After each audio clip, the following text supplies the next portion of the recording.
Tonight, the chase for the Kaiwu Class Cup through the Real Good Racing League and its Grand National Series action heads to the cornfields of Iowa as it looks to do battle at Iowa Speedway here on iRacing. Welcome to tonight's action here on Grid Vision. Good evening, everyone. Once again, Justin Prince alongside Brian Britt, Austin Darby Shar producing as we get set to go racing from Iowa Speedway. We were talking about this prior to tonight's action. This is one of your favorite racetracks on the platform. It's many drivers' favorite racetrack for many reasons, especially since it's a driver's racetrack. And tonight, this is the first of a stretch of 3 of 4 short tracks to close out the regular season. Just another mile and a half between the other 3 short tracks left on this schedule. Yeah, going back to what you were talking about, this being my favorite racetrack, of course, 0.88 miles. Short track, you would think probably not going to be multi-groove, but this track is multi-groove. You can use the bottom, you can use the top, but of course there are bumps on this racetrack, though, in the middle groove that can send you higher up the racetrack. But this track just has so much character, and I'm super, super excited to see it on the NASCAR Cup Series schedule next season. But looking at the track temp right now, 71 degrees, track side, so very, very cool. Going to be a very, very grippy track, Justin. Yes, indeed. It's going to be an interesting night, to say the very least, to battle out for a champion.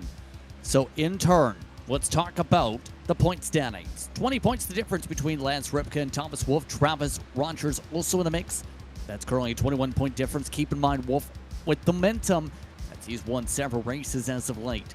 Jason Spears also in the conversation for the fight for 4th after Eric Beller missed the last race due to a concert commitment. Todd Kelly, Greg Ratliff, Adam Recker, and George Dibble amongst the top 10 in the point standings. It's been well fought amongst the battle, but so far, Ripka and Wolf, the highest ranking out of those who have made every start, they separate by just 20 points. What a comeback the second half of the season for Thomas Wolf.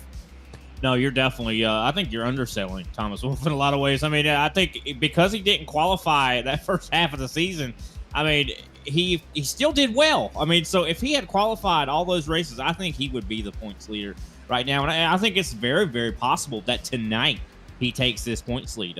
One thing I think to call to everybody's minds here is Eric Beller not here, as well as I do believe Travis Rogers. Curious about that. How's that going to affect the point? Yeah, that could have a massive shakeup in terms of who's amongst the top runners. His second missed race of the season. Real quickly, though, let's touch upon what's coming up this week here on Grid Vision before we get to tonight's action. Grid Vision Super Speedways has the Cup Cars at Atlanta this Monday night, 9:30 p.m. Eastern Time. Then it's champion action on Tuesday with the trucks at Homestead, Miami, 9 p.m. Eastern Time. SSRL Truck Series actions at Bristol for a 9 p.m. start. And then it's the Turkey Trot at the Glen, as the Thunderclap group looks to have some fun, a part of their exhibition schedule. And of course, the next time out, we come here a week's time for some action in RGR. How about North Wilkesboro as the next date for the schedule? We'll see what happens up the line. And don't forget, we are booking for 2024. LIS is also already confirmed to be back for next year. But if you want a spot in this rotation, be sure to contact Grid Vision today to learn more. With that being said, warm-up just about complete. In turn tonight, 14 entries making their way to Iowa Speedway. 200 laps the distance here at this 0.88-mile speedway. And in turn, drivers kept within 4/10 in final practice in their pace. Let's take a look how they were put into pace in their qualifying runs tonight. Lance Ripka starts on the pole this evening alongside Greg Ratliff. The difference about half a tenth. Adam Recker and Jason Spear in row 2. Thomas Wolf in 5th alongside Tony Ratliff. Then it's Ricky Williams. We welcome him to the series. He makes his debut. Originally was scheduled to start last week. Then it's Todd Kelly alongside him. Zendel Collins starts off in 9th. And Kevin Berner, also a newcomer. He starts his first time here in this series in 10th. Also in the field, Mark Schrader. Brian Tiffany makes a debut tonight. Daniel Blow and George Dibble, the last to be scheduled to start tonight's race of 14 drivers. That's what talked about at your running order tonight for RGR action here in fall racing. And in turn, as we get set to go, what are your keys to be able to win when it comes to Iowa with this car, but also with this track, with how things are expected fully under the lights here? Keep in mind, already George Dibble electing to start for the pits for this race. Yeah, I mean, I think the keys to victory here is going to be trying to take it, I think, easy. Don't drive the car so hard. You want to keep your equipment kind of clean, and of course keep your tires clean. That's kind of been the key about this racetrack, and also being very gentle on the throttle application. You do not want to try to get back to the gas too fast at this racetrack, because you will spin it out or hit the wall. This track is, like you mentioned earlier, a driver's track. That the wall out of turn 2 comes up very quickly, and also that wall out of turn 4 could very much get you as well. But the place you're going to get loosest is going to be coming out of turn 4. In turn, as they have one more pace lap to be able to group things up, I'd like to remind everyone that this is Remembrance Day and Veterans Day weekend here. When it comes to the service and when it comes to across the United States and Canada, Buckshot Ripka this evening with the military-themed paint scheme in honor of those who are the fallen, those who have served in the military. Our thoughts are those who have fallen in combat or in battle in pursuit of the respective countries across the globe today. Yeah, definitely honored. They deserve a lot of honor, a lot of pretty much. I don't think we'd be doing what we're doing right now without the sacrifice of a lot of the servicemen and women in both of our countries. Across the globe, you can argue. In fact, not even need to argue. But today, it's Ripka who starts off this field as the control car. For the initial start, here from Iowa, 200 laps were underway for the chase for the Kaiwu Class Cup from the state of Iowa.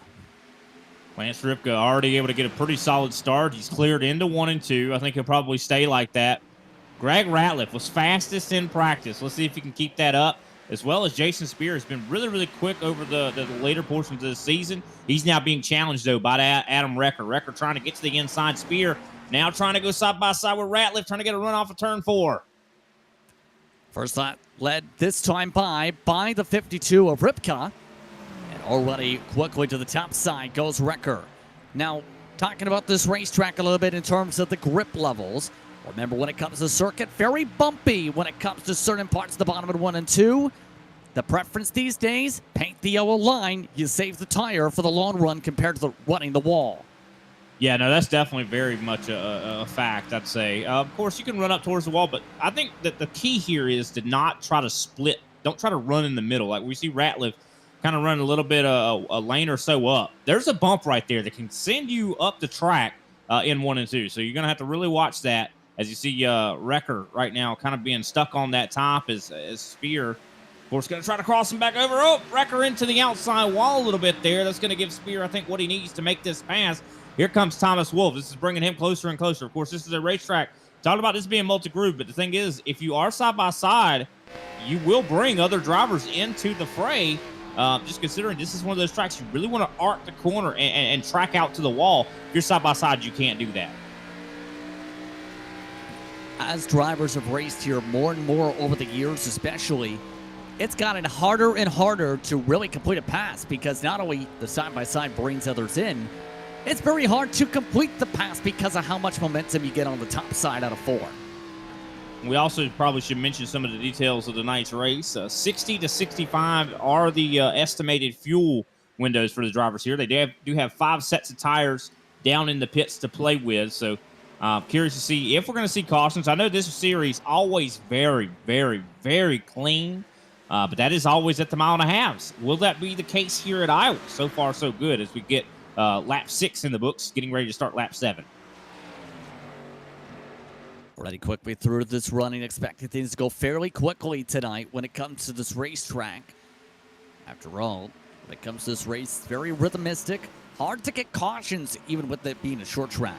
Already once those shuffle back, so Collins has dropped back to the 11th spot. Outside of that, Mark Schrader, he's picked up a couple spots in his own right. 3 seconds behind the race leader in the 12 machine. Now keep in mind, Schrader, he's 13th at the points entering tonight. He's run well at tracks like Texas, Darlington, and Charlotte with top 10s this season. This is actually his first short track start of the season. Yeah, Mark was actually turning some really good laps in practice, so I think he might, if he can continue to be really, really consistent, I think he'll be okay. That's going to be the key. One of the keys about this racetrack, you have to be consistent. If you talk about hitting your marks, I mean, and this being a rhythm racetrack, it really, really is. I mean, you're going to want to nail kind of entry and exit. I mean, this is one of those tracks where trail braking is really, really important, and you got to match that same rhythm of braking every single time. As here we go. Challenge for the lead. Ratliff has been hounding Buckshot and Ripka for the last few laps. Ripka still playing defense, though, on the top. Ratliff forced to check up on the bottom. Resets once again in the 5 machine. And this is where it gets to that conversation point of being a rhythmic racetrack in terms of the line, but also the fights. 10 laps, I say, is a good estimate for how long it takes to pass one car. Yes, that's a lot. But that's just how difficult it is on a driver's track like this. Yeah, and I think eventually Ripka, or should I say Ratliff, is going to get frustrated. He's going to start to get frustrated and maybe push a little harder. This is one of those tracks you get rewarded to being patient. So hopefully Ratliff kind of keeps that going. But it also could, if he just stays in the rearview mirror, Buckshot, he could push Buckshot to make a mistake. All it takes is one mistake to make a pass here. And what does Ratliff try? Does he try to pull out something on that top side? Because I think that top side could be a tool later in this race when rubber probably gets laid down up there. You can be faster up there for a short amount of time. See them trying to really plant that rubber on down as this run progresses already. Wrecker's still committed up there. Here's a look at Thomas Wolf. And he started to really get his feet wet in SSRL Truck Series competition. Ran really well in the past week, in fact, in that respective series, amongst the top 5 at some points at Legacy Atlanta Motor Speedway. Expecting him to do well here once again. Again, if he wants to be able to have a chance for the championship right now, he needs to beat Ripka, and it's no question he needs wins if he wants to beat the 52 for this championship. Well, he's been getting them. I mean, he has definitely been winning left and right here lately. But I'll tell you, fastest on the racetrack last time by was Buckshot. But then again, that last time, this is talking about back to consistency. Ripka just was about a tenth or a half slower than Ratliff. This is one of those tracks where you can kind of slow down a couple laps to try to cool those tires down and then really re-engage. And I think that's what Ratliff is doing right now as he goes to the inside. Looking for an air poke and reset by Ripka. This is exactly what I was just referring to. You run the top side in defense. Very hard for the inside car to pass unless they really get a good corner entry to apex. That's the big difference here at this track. Yeah, I think that's where the brake pedal comes into play. I mean, you really want to use that trail brake to kind of get that car to rotate in the center so you can get the runoff you need to be able to pass on the bottom.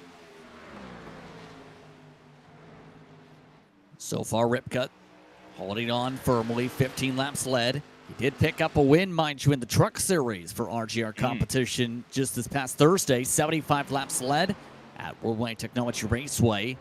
His third win in that series. Also, when it comes to RGR competition, Thomas Wolf picked up the win in the 1987 cars at IRP of all racetracks.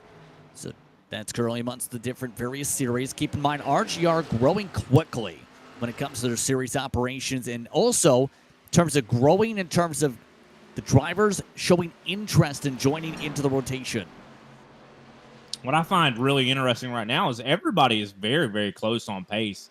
Pretty much everybody in the top 7 right now is hitting 24.6s, 24.7s. Now they just went in. Some drivers just hit at 8, but kind of surprised. And we're seeing also that the tire life is going very quickly. Guy started out with 23.9, our leader, I should say specifically, 23.9. Now he's hitting 23 or 24.7. So that is 0.8 of a second of fall off. That's quite significant right now, and I'm curious if it's going to continue to go. Will it plateau at any point? As we are, of course, I do believe 1/3 through this fuel window. That's how quickly things go here. And still no change up at the front. It's worth noting that in the past week as well, there was a meeting amongst the league and its various admins to discuss the upcoming years, in fact. The 1987 cars, we talked about their respective series several times throughout these broadcasts. They plan to set a 12-week season have to conclude the current rotation. Same for the trucks, where they look for a unique schedule not following along the iRacing circuit. These cars you see here will have a winter series that's 6 to 8 races before a 36-week season using a modified version of the NASCAR Cup Series calendar. Has contact to the wall there from Kevin Bruner. He holds on to it, no troubles. But here's the interesting thing. 40% of the Cup race length, 75% fuel, 5 cents of tires for all those respective series mentioned from next season onward, especially for the Cabo Glass Cup. One thing I'm noticing from a lot of these drivers, it seems like everybody's trending to the tight condition as Thomas Wolff finally starting to move his way forward. I was wondering when this is going to happen. I think he was biding his time, saving his equipment, now trying to challenge Adam Recker. And, of course, you see Tony Ratliff right there in tow. We have not seen a whole lot of passes here, and that's kind of interesting to see. I think a lot of the passes we're probably going to end up seeing might be very well on pit road. There is an interesting, I was kind of looking at some of the numbers earlier. We talked about this being possibly a 3-stop race. Could we see 2 stops? They'd have to be able to save, I do believe, maybe around 5 laps of gas, which could be very, very difficult. But you're seeing, of course, I think this race might be one on pit road because Buckshot Ripka right now is in control, and Greg has not been able to make a pass, as well as Wolff has not been able to get by Recker yet. As we do see further back as well, Mark Schrader getting by the Toad Man, Todd Gilly. It's a lot of shuffling amongst this field, yes.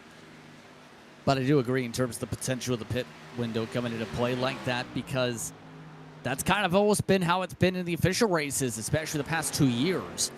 If you want to get the passes done, if you're stuck in traffic, where you can lose tons of time, mind you, in a pack of 3 or 4, why not try and jump them? But it's the difficult part of you're having an imbalance on the tires the rest of the way, depending on what the rest of the group does. Even a 1 or 2 lap difference could be enough to make a pass. Yeah, that's the thing we haven't really seen unfold. We have not seen the difference in the tires, and some drivers are starting to struggle more than others, and I think this is where guys are going to start to separate themselves on this longer run. As we're 26 laps in, we're just under halfway through the stint, and some drivers are struggling more than others. I mean, we're seeing, guys like Mark Schrader, Todd Gilly, Ricky Williams, they're struggling pretty hard, while the top guys, the top 2, doing fairly well. Now, Wolff, of course, is faster than Recker. He's faster than Jason Spear. Will that continue? As well as Tony Ratliff. He's faster than those 2 as well. I think we're going to see some shakeups here as here comes Wolff to the inside of Recker, as well as Jason Spear is backed up to Wolff as well. No place for Wolff to go, though, as he resets. Now he looks up towards the top, and Recker takes away the clean air in turn. Tony Ratliff still rides the bottom as he waits on behind this. You can tell the difference in comfortability in the tires, though, when you get a run like this one, the 91. Up the track goes Recker. Not able to clear yet again, except for the check. Recker lets him go. Wow, that was close. Just barely able to get clear. And you also notice that whenever Recker's been running the top line pretty much all race long, Wolff took it and used it like a tool. He has not used it very much, but whenever he did it, he was much faster than Recker because I think he had better tires. So that is something that a lot of drivers, I think, Tony Ratliff is going to probably look at and be like, hey, that was a tool that Wolff had in his bag that he was able to apply. Can I learn from that? Maybe Spear looked in the rearview mirror and saw that as well. The top 2 still have a cushion of nearly 3 seconds, by the way, over Spear, Wolff, Recker, and Ratliff. The next pack is Schrader, along with the Toadman. Then Ricky Williams in his series debut. Daniel Blow, Kevin Bruner, all in a pack. Brian Tiffany and Zendel Collins have a separation between them. George Dibble, he's lost only 3 seconds to the leader. He's got to be wondering what if, because he's actually running a solid clip. The downside is, because he started for the pit lane, he gets to be half a field behind, or half a track behind the field. Yeah, he doesn't look too bad. I mean, lap time wise, not too terrible. I'm wondering is what happened with Zendel Collins. I mean, he started up in the top 10. It's all the way back in 13th. I mean, this guy's definitely on the struggle bus, and I think George Dibble could possibly catch up and take that position. Yeah, I have a question, though, in this regard. I'm not sure how much you know about this. Apparently, as of yesterday, he shared with the group here for today, he's trying to 3D print a direct drive wheel. Who's that? The car we're looking at. Zenla? Yeah. I know Zenla's told me he's been 3D printing some pedals. I didn't know he was trying to do a whole wheel. Well, that's the fun thing about the community is sometimes you get to share the hobbies and what you're doing. And in this case, apparently 3D printing the cover for a direct drive wheel and with a 3D print design in that regard. And I'm curious on this, your thoughts on creating essentially your own equipment with a 3D printer. I mean, I don't see anything wrong with it, as long as it's quality. I mean, I've seen some 3D printed equipment, and I've seen others that have not been quite as good. So, I mean, it just depends. I mean, I think there's a wide range. I guess it depends on the printer as well as the design. So we'll have to wait and see how that kind of turns out. Of course, Greg Ratliff has not gone anywhere when it comes to the battle for the lead. He has been staying right there. I'll tell you, he's been incredibly consistent. I talked about that being one of the things I think it's going to take to win this race. And I think Buckshot is probably like, hey, man, could you just leave me alone? Quit bugging me. Yeah, still keeping the pressure up right now. They've now gained another second on Spear and Company. Right now, these are the fastest cars on the racetrack, 2/10 per lap now on the average. And that's even with them trying to battle and squabble a little bit. Thomas Wolfe is still yet to find a way through this. Now it's Ratliff finding a way around Wrecker. That right front tire looks like it's gone on the 11. It's got to be. I mean, you talked about it earlier, him running that top line. I think that really hurt his equipment. I think that he's going to probably be changing, I'd say, his technique here after this pit stop, but it's a little too late. So we'll have to see I'd love to see if we could see the stats on what their tire life was, what percentages, but we of course don't have that information, but it surely would be interesting to look at.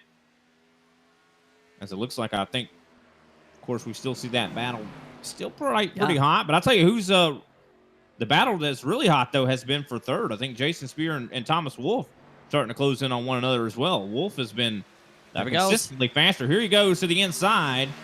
Can he actually complete the pass as he sends it into turn 3? Spear trying to keep his foot in it. No. Wolfe has the better tires, clears on by. And Spear's tires now really showing some damage. 4.5 seconds back now with the leader, these drivers. Now, getting back to that point conversation, touching upon quickly, we touched upon earlier, Brian. Remember, Rogers is not here tonight. That's because it's his son's second birthday today. Happy birthday. And in quote from Rogers, to infinity and beyond.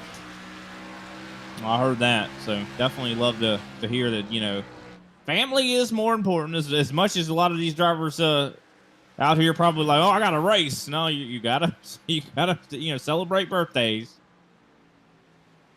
And it looks like we see Zenla Collins making some big moves forward. He just moved up to 11th place, got by Kevin Bruner and Brian Tiffany in a short amount of time. I think see Kevin Bruner 25.6, Brian Tiffany 25.4. These guys are struggling. Yeah, Bruner, the Canadian. You also have Tiffany in his first start of the season, really having some struggles here. And when it comes to this right now, what can they do here? You can see the side-by-side amongst them, but you can tell both of them are not comfortable even with the give and take here. They're struggling even on the rotation. Just another push-up from the bottom, and Bruner having to slow up a lot. Yeah, and this could be the scene of a crash right here if they don't watch out. I mean, they don't have hardly any resources left on those tires. And if they continue to battle like this, eventually I think the leaders are going to end up catching them, and that could end up being another variable as well. I mean, looking at their lap times right now, they're a half a second to a second off of what the leaders are doing right now. Yeah, these are the slowest two on the racetrack. For reference, George Devils nearly caught him. But here's the leaders. And that's where second is, or third rather. Now, in turn, they have nearly 5 seconds up. Wolfe right now doesn't seem to be able to close up. It's similar to what we talked about before. Once you get caught up in those packs, it's hard to close up ground here. So what can Thomas Wolfe do here without essentially shredding the tires to close up this ground? Mind you, the estimated window about, based on the numbers you referred to earlier, about 15 laps out. Yeah, that's definitely coming up very soon. And Ratliff is still hounding Buckshot, and I think that's Wolf's kind of hope in a lot of ways that Greg and Tony, or Greg and Lance battle, that they really start to go at each other, and I think they have been. And last time by, Wolf was about a tenth faster than them, but I think the one thing that is kind of the disadvantage for Wolf is that he had to go through those. That he had to pass drivers, and that's a difficult thing about Iowa. I mean, you even said it. You alluded to it, talking about you have to spend 10 laps to actually get a pass completed. Well, that's that time you lose as you're doing that separates you from the driver ahead. So that's something that Thomas is going to have to try to earn back, and that's going to be easier said than done. But Wolf, knowing if anybody can do it, Thomas Wolfe is the driver that can do it. I believe in it. He's been so good this season, as we see that battle going on. I do believe Tony Ratliff and Jason Spear going after it for fourth.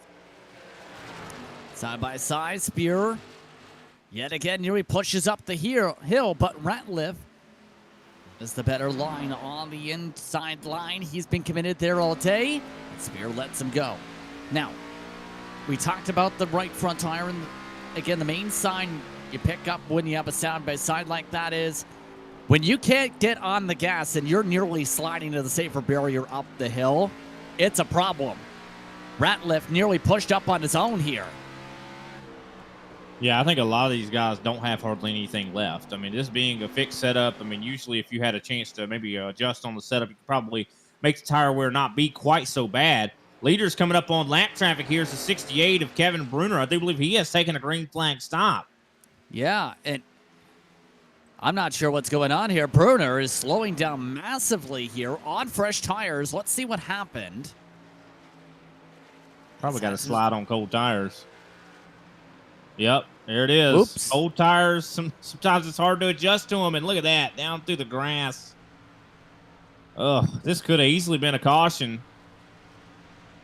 Luckily, it was not. Yeah. Should I say, unfortunately for him? Because, I mean, if caution would have helped him a lot in that situation, but now he finds himself 3 laps down. So, luckily, he didn't hit anything. If we see some cautions, he'll be able to get back on the lead lap. But unfortunately, this league not known for cautions. Yeah, and that's the big thing, too, is you know what the main strategy normally is in Iowa? Wait until someone else spins and then pit. Yeah. Because do you want to be left 2 laps down here? Yeah, that's the thing. I think it's going to be a game of chicken in a lot of ways on when you pit. I mean, especially if you take the 3-stop strategy, because that means it's not going to be even. Like, I mean, if you can make it 60, 60, 60, and then, so 60, so that would be 3 stops. That would be, like, I think 240 laps. So you want to kind of, I'd say, kind of split it up a little bit more even. But maybe it's not such a bad thing to have newer tires towards the end. But, yeah, this is going to be, I think a lot of drivers are probably not going to be on that strategy, considering it is somewhat of a game of chicken when it comes to pit road here. And I'm curious to see how that plays out. I know the lead, though, has kind of separated out a little bit. Ripka probably enjoying that a lot to breathe a little bit of a breath of fresh air there, as, of course, Bruner has gotten one of those laps back. He's now down to 2 laps down. That's to be expected with him on fresh tires. Keep in mind that the fastest car on track the past 5 laps. Yeah. Is this a surprise? It's Thomas Wolfe. No, yeah, outside of Kevin Bruner. And he's catching him by a pretty good margin, too. I mean, last time by 24.9. Oh, here comes Ratliff. Ratliff has called his shot. It looks like he's fully committed to that 3 pit stop strategy.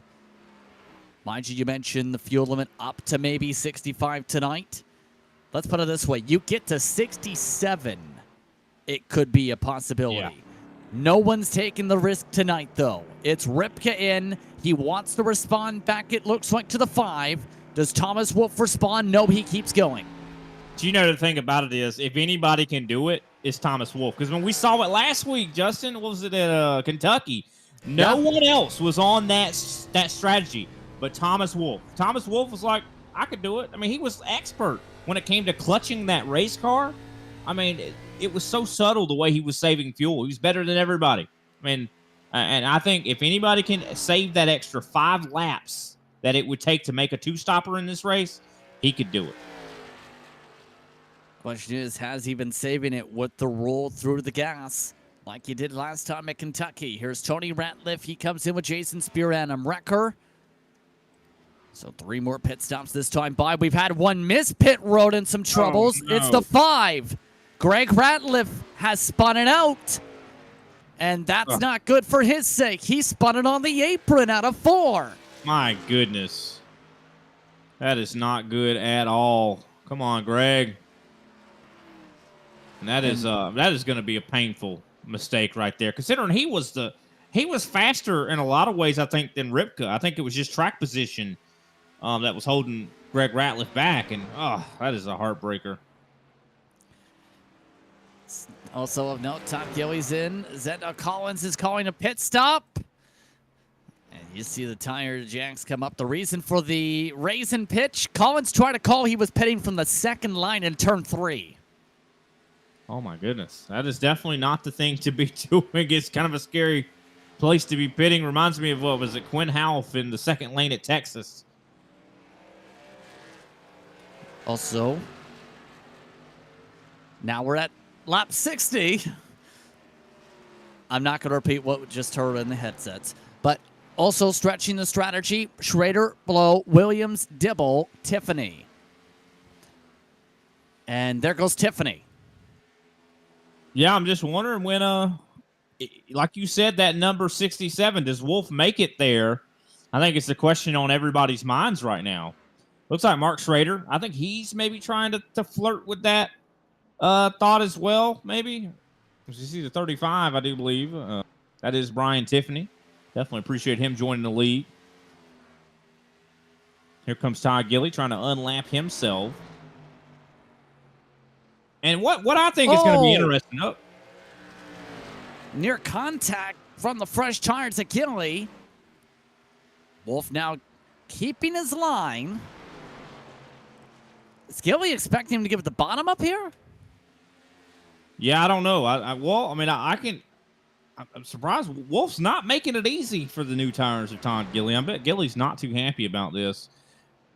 But what I was getting ready to say is if Thomas cuts out a pit stop, he might have almost the whole field a lap down by the end of this race. If he's able to do that, that almost could have been a yellow right there.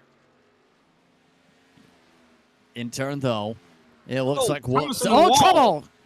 Caution flag is out for the first time tonight. It's Brian Tiffany who spins it in 1 and 2.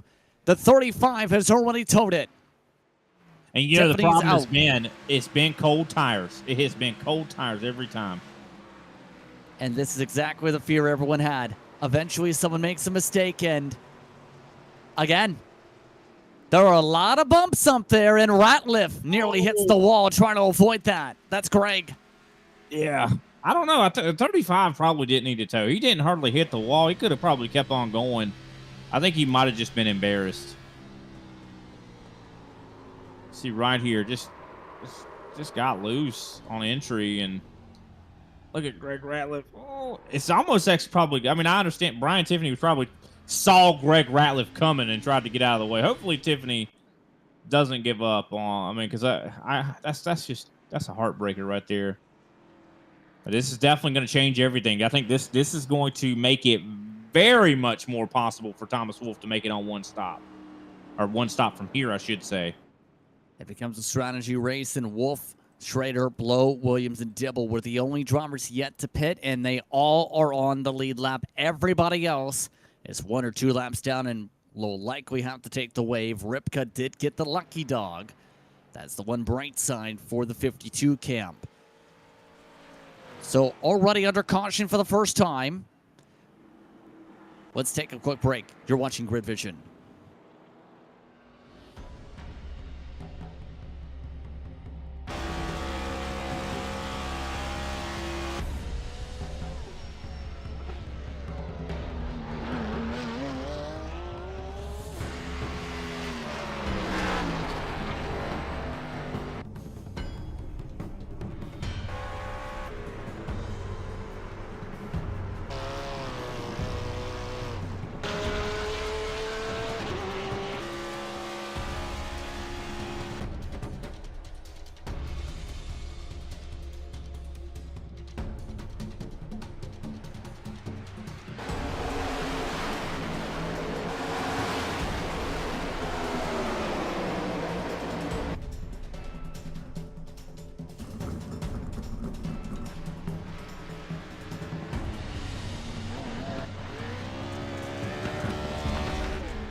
Racing isn't easy, but experiencing it is.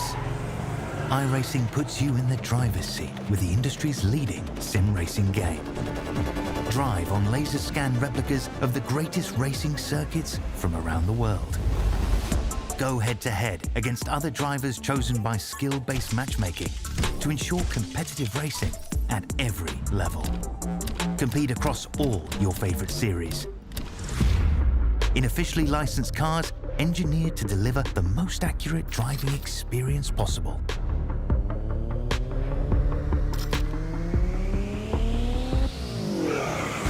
Join a race or host your own with players from across the globe. Race against the computer or in a league with friends. Feel the thrill behind the wheel. Visit iRacing.com.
Welcome back to Grid Vision, where things get interesting. Here's the situation. Wave arounds taken from Tony Ratliff and Adam Recker, Greg Ratliff, as well as Gilly and Collins did not. Kevin Berner also took a wave to get one lap down. As we take the green flag, Thomas Wolfe, the race leader, Mark Schrader second, Daniel Blow, Ricky Williams, George Dibble are all of those drivers who did not pit before the caution. Now, here's the major thing to consider. Dibble came in and topped off a couple times throughout the caution period. He is right now on the cusp if he thinks about saving gas here, just in case, to make it on a one-stop from here if it stays green, and as long as he doesn't knock the wall down. Yeah, that's definitely the important piece there. That was kind of a little bit of a chaotic start there as well. Ricky Williams not really getting going. But here comes Buckshot Ripka. He's driving through the field right now, trying to get up to the top 5. But that is curious. I mean, George Dibble, the magic number is 67, and he pitted that extra time on lap 67 to 68. So if he can make it another 67 laps, he will be able to make it to 201. So the math does work out. One thing that's been tragic, though, has been Greg Ratliff. He has now locked a lap down. He is one of the fastest cars on the track. He's trying to unlap himself the hard way, Justin. He's already trying to get around Schrader. Keep in mind, Schrader was a few seconds back of the leaders before the top of the caution. Trying to give a little bit of space here. Daniel Blow, he's trying to make a pounce for the lead. There's the move from the 5. But right now, Daniel Blow is in prime position to show, does he have raw pace? Instead, he's letting Ratliff go. Yeah, I don't know. I think Blow is a little bit off the pace right now. I don't know. Him letting Greg Ratliff go, I understand, but that has put him under fire from Mark Schrader. Now, Mark has shown he's got speed. I don't think he realized the 5 was a lap down. Or if he did, he's just saying, I don't mind. Yeah, I think he was just being a good Samaritan. I'm wondering how Thomas Wolfe's going to handle this, though. I don't think he's necessarily going to want Ratliff back on the lead lap here. But it looks like he's going to give him the bottom. Ooh, Greg Ratliff getting a little bit tight up on the 91. Definitely not a whole lot of give and take. Here comes, though, I do believe Buckshot Ripka into this big fray of battling here with the 17th Daniel Blow. And he's someone that can pounce through this field right now. Already up to 3rd after having the lucky dog spot. And he is also amongst those who is borderline on the fuel strat. Fights on up front for Greg Ratliff, rather, to get his lucky dog. The easy way. He races his way back on the lead lap. Wolf lets him go. Here's the thing, Ripka and Schrader are within a second. Yeah, I really don't blame Wolf for that. I mean, he has a gap back to Schrader. I mean, as long as Greg Ratliff does not hold him up. That's the thing about it. Like, if he starts to get really fast and back onto the back bumper of the 5 again, then this would probably be a mistake to have let him go. But I just think he didn't want to risk his race. Because, I mean, Greg was dead set on getting that lap back. I mean, you got to think when you make a mistake like that, the one thing on your mind is recovery. Taking a look at some of the battles, Dibble continuing to slide back a bit. Still have lap cars racing, lead lap cars amidst this. Daniel Blow has gone absolutely backwards this run. Ricky Williams all of a sudden is in the top 5. Keep in mind, Ricky Williams had quietly been amongst the drivers in essentially the 3rd pack before the cautions. Now he's up to 4th. Yeah, definitely curious to see if these guys can keep these positions here. It's definitely been quite a race. Lots of different lap times being displayed here. But Thomas Wolf right now in control. And I think, how many races has he won now in a row, Justin? I mean, if he wins this one, is this a 3rd? He's already won 3 in a row. This would be his 4th. 4th. Oh, my goodness. And he's got a good chance at it, too. And remember, with every win, essentially, he's in the spot to potentially close up by a minimum 6 points, because led a lap, also won the race. Now, if he leads the most laps, that's another possible point his direction. And that's where it gets interesting here for the next few races out. And the more laps he leads, the more easier it gets for him to catch up to this car, the 52. Oh, by the way, Thomas Wolf's the leader of the season in bonus points coming into tonight. Well, yeah, I mean, you got to think all the races he's won, he's done so in dominating fashion. I mean, he has not. I mean, he's whooped these guys. I mean, that's the only word I can really think of is whooped. And I mean, he's the measuring stick, I'd say, in a lot of ways when it comes to how good of a driver you are in this series. Here's the battle for second. Schrader starting to fall off a touch, nearly a second back, but now he's under pressure from Ripka. We've seen a lot of give and take in the past from the 12 machine. Is he willing to give some give and take in the midst of this fight, or will he try and fight it? Gotta wait at least a little bit longer as they go to the same line. Now he slides up. That opens up the door for Ripka for the corner exit to pounce. Yeah, I think Ripka definitely wants to get by Schrader as soon as he can. Then again, he doesn't want to burn those resources up. I think that's really the biggest thing here about this track. It's like, it's a fine line. It's risk versus reward. Do you overcook your tires trying to get by somebody? That way you have a chance about it for the lead, or do you hang out? I mean, it's definitely a dilemma, I think, that Ripka's having right now in his mind as we're on lap 83. Still no poke around or pace around. It looks like Schrader's electing to fight it up. No, Ricky Williams is out of the car. After running as high as 4th, the 10 has just jumped out of the race. What is going on with Ricky Williams I have now? no clue. I was wondering what happened. He just went a lap down all of a sudden, is back into 13th now. He was up in the top 5 just a second ago. He's parked it. Ricky Williams out of the race, DNF. The South Carolinian has just simply said, I've got to go. Yeah, I mean, looking back at it right now, I think we got a replay queued up. We're watching right now and see exactly what happened. Yep, no warning at all. No wreck that caused this. He just decided, yeah, like you said, had enough, time to go. Hopefully everything's okay. I mean, it could very well be a personal emergency. We definitely wish him the best either way, and we're glad to have him in the league. And hopefully next race we get to see more of his performance. Meanwhile, Thomas Wolf has not relinquished any time to Ripka or Schrader, really. It's about 1 second now. And Schrader, if he can manage to hold on to this during the mid-run especially, it'd be in line for his best run all season. Still not letting him on go yet. And still not letting things easy for Ripka. Now, Schrader's looked really, really good. I mean, last time by, he was actually faster than Thomas Wolf. But I think Wolf, in a way, is managing his gap. I don't think he's really trying to push it right now. But Schrader, I mean, like you said, this is he must be really good at Iowa, because I have never seen this kind of speed from that 12 machine. Here comes Ripka, though, to the inside again. And now there's door-to-door, side-by-side, and it looks like Ripka going to get it done. And there's that little left was expecting if he got the chance there.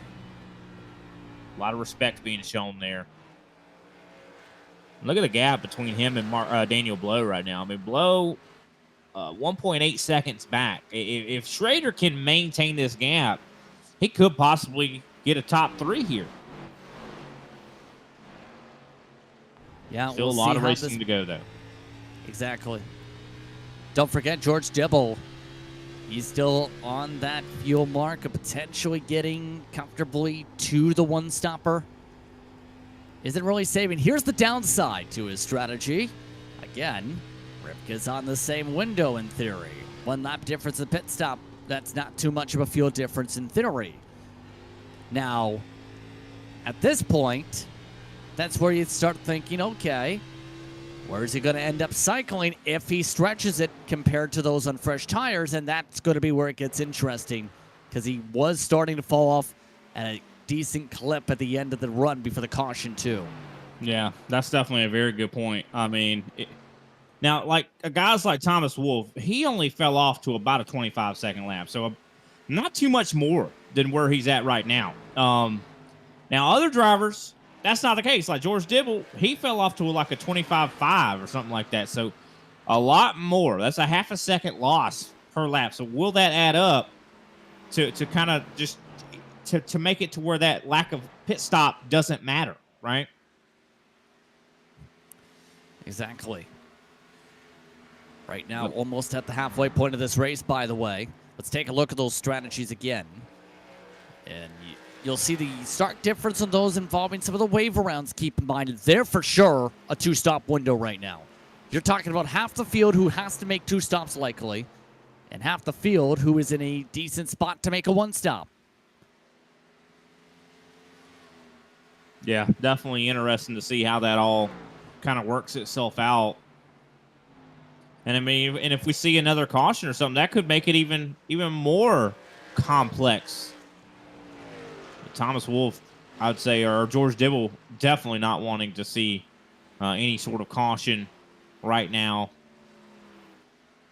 And of course, Buckshot not able to really make any headway on Thomas Wolf. He has pulled away from Mark Schrader to about a second now, as well as Daniel Blow has been catching up to Mark Schrader. Blow was not very fast in the short run, but I think he's got a little bit of some speed on the longer runs right now. Here's Blow. He's using a lot of wheel, though. Oh, that's not good. That's it. Like Dibble, he's using a lot of wheel. That's like 25, 30%, at least 35 even degrees done to the left. Yeah, that's not good. That's not what you want to do at a racetrack like this. This is a track that you want to. Well, I mean, I think most racetracks are like that, where you want to really steer with the gas pedal and the brake. Do as little steering as you possibly can, and unfortunately, those guys are not doing that. And that's going to overextend those tires, and that I think explains why we see that greater fall off later in their runs. Right now, Ripka still staying behind Wolf. In fact, Thomas Wolf with the clean air. He is starting to pull away. Last time by, he picked up a 10th. On the average, Thomas Wolf, the past 8 to 10 laps, he has been the quickest car on the racetrack. Once again, where have we seen that program before? Huh. Well, I mean, he's been his MO. I mean, he's been so good this season. But I mean, I think one driver we can't really write off until if it goes green from here, then we definitely can write him off. But Greg Ratliff, I mean, he has been incredibly quick during this run. Of course, he earned his lap back the hard way, and he's been running some really good laps. Of course, I think he might have overextended a little bit But if we get some sort of caution that can get him kind of shuffled back into the deck in a lot of ways, watch out. That 5 is probably bound and determined to get back up here and contend for this win like he was earlier. Indeed. Right now at the halfway point of the race, by the way, Thomas Wolfe taking the end of lap 100 this time by. Continues to maintain the lead of about 1.1 seconds. So far, throughout this race, has led the most laps in turn since the caution period. Ripka currently still trying to find a way to close up, is slowly chipping away as we now get cross flags. Yeah, of course, we do have a little bit of a battle that's starting to brew as well between Tony Ratliff and Greg Spear. That's for that 7th place position. Tony, for the last couple times, has been a couple hundredths faster, as well as you see Spear is running more of the top lane. So we'll see if the 6 is going to be able to make this pass on the 83. Of course, the 83 coming off of a big 3rd place finish, if I'm not mistaken, last week at Kentucky. As here we go, green flag stop here from Adam Recker. As well as 45 laps. They're only 45 laps in. This is really early. I think they're trying to split this last 100 laps possibly in half, maybe? Has to be, because you can comfortably do that by like 10 laps on the tank. I don't blame them. Yeah, I mean, you have newer tires for longer. I don't blame them. I don't blame them. Here comes the 68 of Kevin Bruner coming back down pit road. Hopefully he doesn't have the same issues he did last time he got newer tires. I think a lot of people are hoping that right now. Hoping no one has a slide right now in this strategy for those who were amongst those off cycle from the last time. Zeno Collins is just rejoined to the back straight away. So pit stops underway. Keep in mind, some drivers can still go for another 13 to about 18 laps. That includes Spear and Tony Ratliff.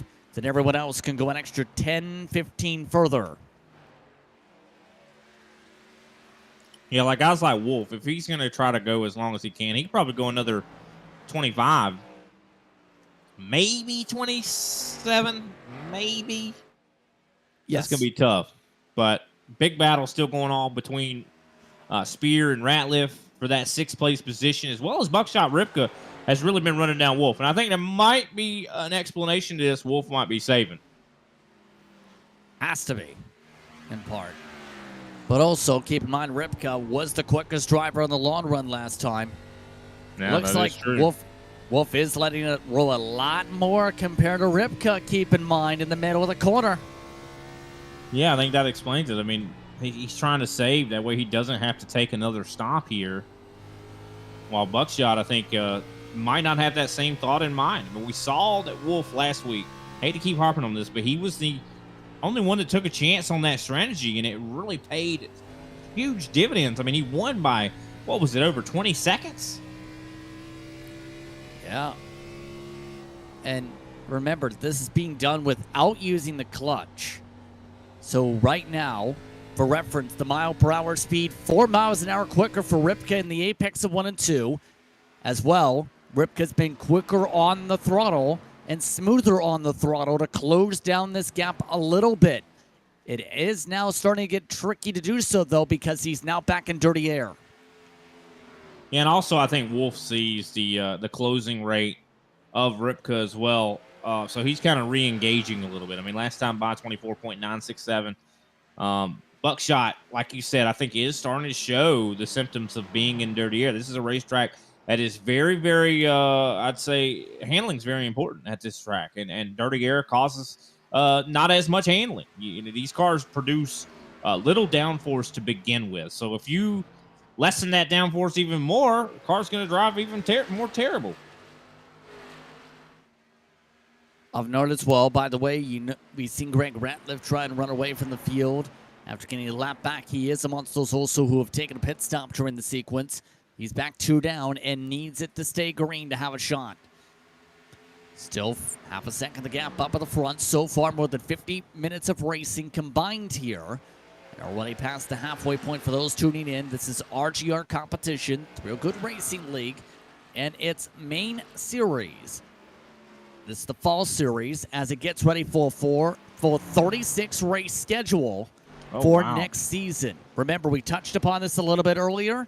Part of that drivers meeting format, essentially, the 6-week season will begin a chase format, a part of that series next year for the Kaiba Glass Cup. At race 32 for an 8-driver playoff and a chance for the top 4 in turn to race for the title in the final 3 races. Tony Ratliff is in.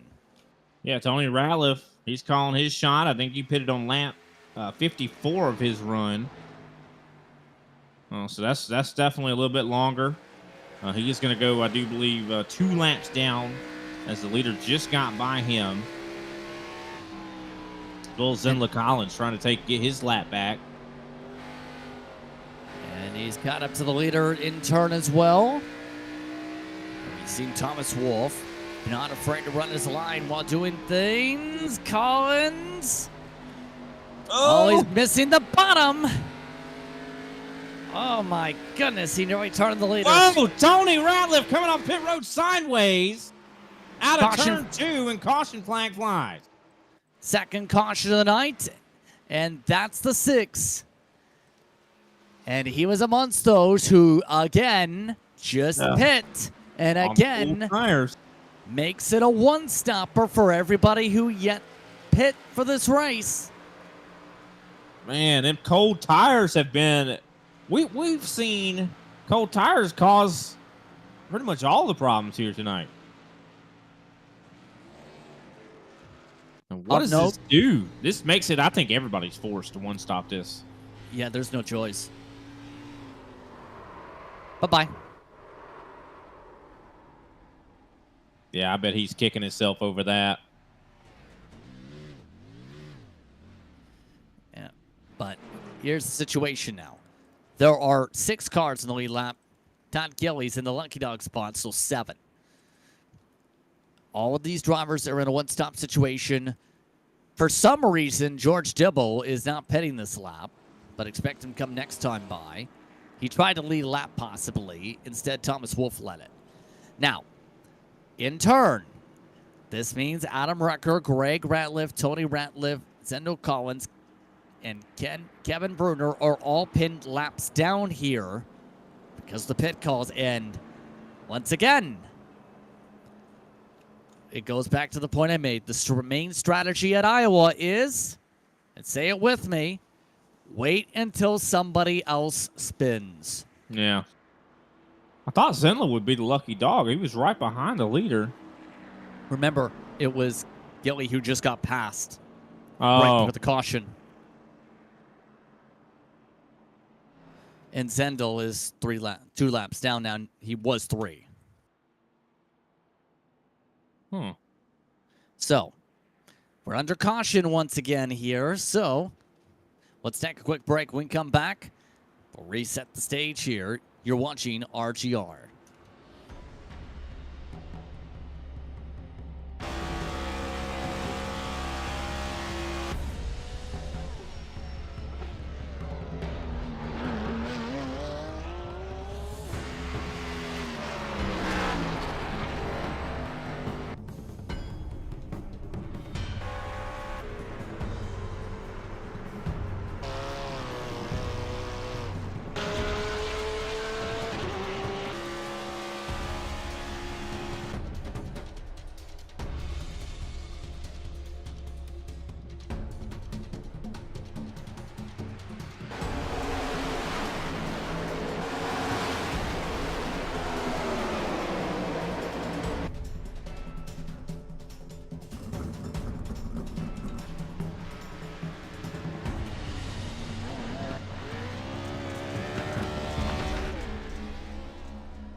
Racing isn't easy, but experiencing it is.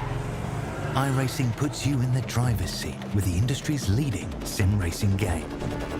Drive on laser scan replicas of the greatest racing circuits from around the world. Go head-to-head against other drivers chosen by skill-based matchmaking to ensure competitive racing at every level. Compete across all your favorite series. In officially licensed cars, engineered to deliver the most accurate driving experience possible.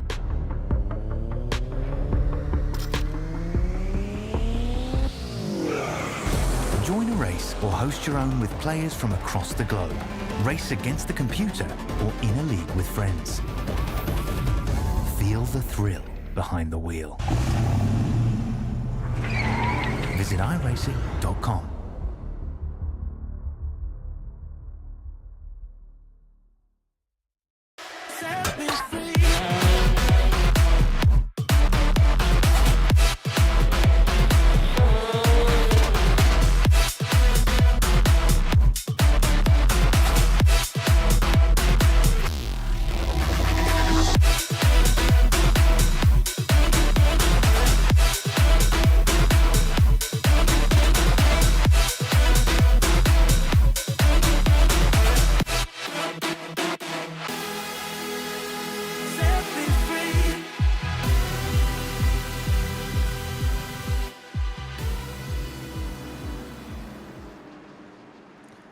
Welcome back to tonight's action as we come up to 81 laps to go. Once again, the field is flipped around, and 8 cars are on the lead lap after some waiver rounds. Adam Recker specifically is the waiver round.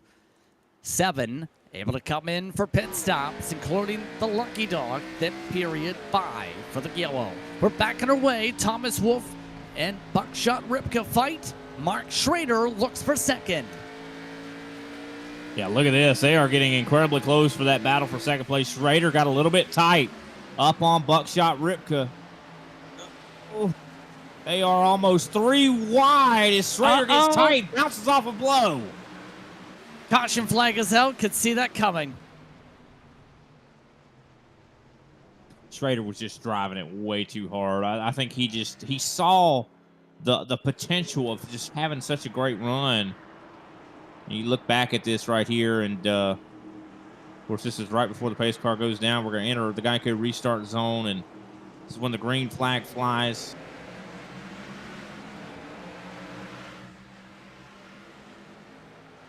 You see, of course, Schrader sends it in on, Ripka gets incredibly close. Nothing happens right here, but it was very close to having some contact.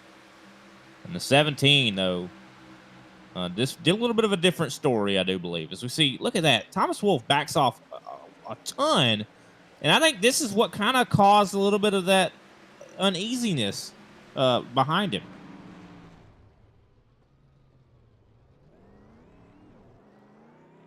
But of course, we see Mark Schrader, the one that is turned around. Not a whole lot of damage on that race car, though. Look at that. Greg Ratliff getting the wave around.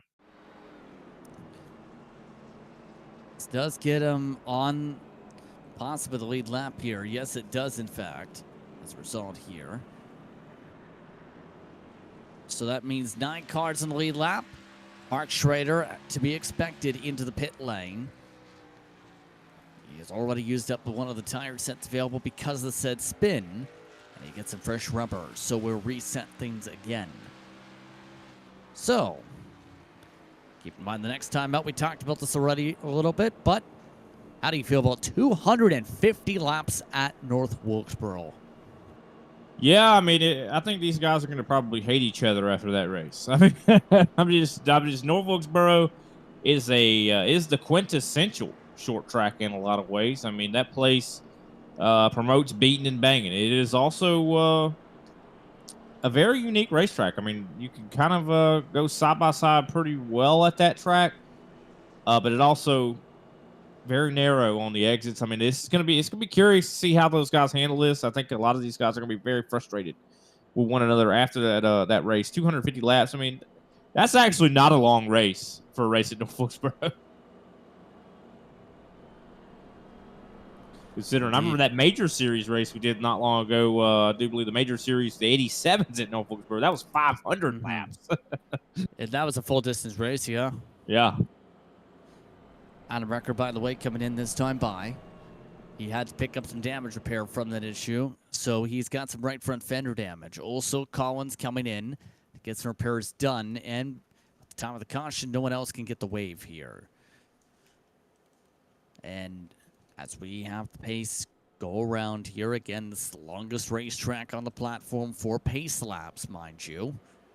Let's talk about, again, how you play these restarts here. We've seen how crazy things can get when you get the right setting for it. That was the craziest restart of the race. No, it definitely was. No, I 100% agree. And I'm wondering what was going on with Thomas Wolfe, because you saw how he was up the racetrack and backed off quite a bit, and it provoked almost a 3-wide scenario. And I'm wondering why that was the case with Wolfe. Was he trying to avoid that cold tire syndrome, maybe? Because it seems like, of course, these drivers on cold tires seem to have an issue, and I don't think they've been long on the runs long enough to really get the tires heated up. I think maybe that was the problem.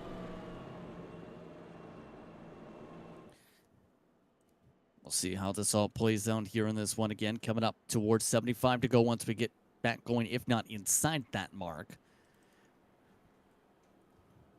Still have several cars laps down, hence why the extra pace laps here. So now the lights turn off, and we will restart with 75 to go. So we're keeping an eye on for this restart. The top 2 plus the 5 have looked really well tonight. Oh, that's what I was just getting ready to say. I mean, I was getting ready to talk about the 5. Greg, he's back in it now, and of course, you still have to pass the car. So I think it's going to be incredibly entertaining to watch Greg Ratliff try to get through this field. I think that's who I want to look at. But here we go. Let's see what they're able to do. How does this restart go? I'm very curious if Wolfe has the same issues.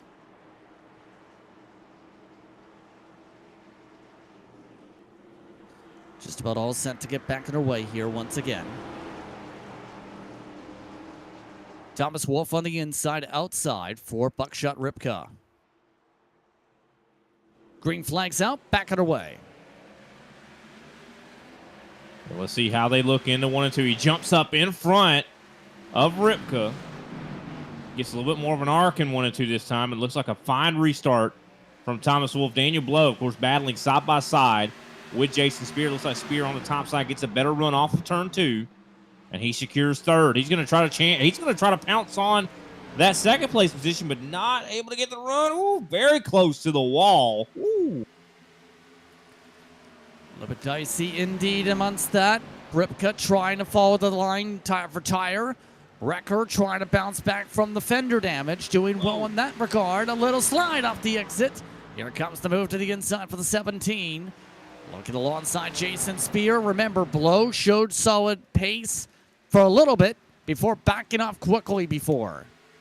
Yeah, and he was a little bit better on the longer run, I do believe. Of course, that 30-plus lap run. We'll see if that's going to be the same case. Here is Mark Schrader. I mean, you could tell this guy's desperate. Oh, Jason Spear really wiggly off of turn 2. Almost lost it completely. Good save. This is going to provoke a 3-wide scenario, though, as Jason Spear is going to be working to try to get back in this thing. Gets tight a little bit. There's not enough room for these cars. And they make it work. Wow. Extremely nerve-wracking to say the very least back here. Spear now starting to fall off quickly. Passed by Schrader outside. Now Wrecker to the outside. And Wrecker not changing his ways after burning up those right front tires the long run of the race. Yeah, this is definitely very curious to see how this is all playing out. Jason Spear side by side with the 11. All sorts of run for Wrecker. He really wants the short-term gains. Right now, just 10 laps outside the fuel mark, estimated to be comfortable to make it to the end. Then it's fair game on the tire strats. A slide back for Blow. There goes that short run pace already falling back. And now it's Wrecker boxed in as Schrader runs away in 3rd. Yeah, this is definitely, it's getting a little bit precarious back here, a little bit dicey. As Jason Spear, of course, with that big condition, now we see, of course, more 3-wide, possibly potential. And you also see Greg Ratliff has worked his way up to 7th now. He's got to be licking his lips, salivating, seeing all this racing ahead of him. The outside. Blow just trying to run his own line. The His own line right now sees a slide up for Wrecker. Wrecker quickly has the pace up top side. And Wrecker deeper in the brakes. Blow used the middle line, but drops back once again. So again, fuel window expected to open up pretty soon here. Again, with how this is played out here, what would you go with for the strategy to win this race right now? Oh, that's definitely a tough question. I mean, I think a lot of these guys are about 17 laps, around 17 to 10 laps into this run right now, or 10 to 17, I should say. And I would probably pit in the next maybe 35, maybe. I would definitely want to try to split this run in half. But then again, you know, who knows if we see another caution? I mean, we might see one that could change everything as well. So, you know, you even talked about it before. Wait until somebody spins out. I think, to be honest, my money's on that. I think I would just wait and run the tank out. For reference, that would put drivers within the 20 laps to go mark. And that's the risky part of it, too, is you don't get the caution. Guess what? You get to fall 2 laps down. Yeah. Because by 100%. that point, you're not coming back from that far back. No, you're exactly right. But that's the thing about it. I think this is a huge gamble on both sides. I mean, we've seen cautions tonight, which are a rarity in RGR. So, you know, history will tell you that there's a chance of another caution. But then again, what if that's the last caution that we had that last time? That was it. You know, you don't know. You really do not know. I think this is going to be a gamble. Either way you slice it.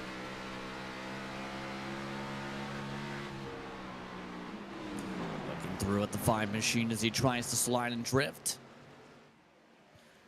It's been a battle for him since he was up in second, battling with Rip Cup much of the way, slid back in the late stages before his pit stop.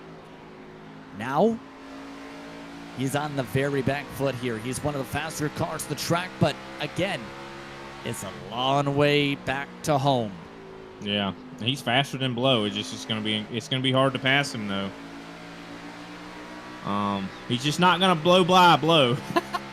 But he is definitely fast. I think Greg is the fastest car probably in that short to mid run. By, you know, he's still got pretty good long run, but just not quite as good as I think Ripka and Wolf. But I think he's definitely a class of the field, top 3 car, easy. And hopefully he gets back there. I know he'd be very disappointed if he didn't.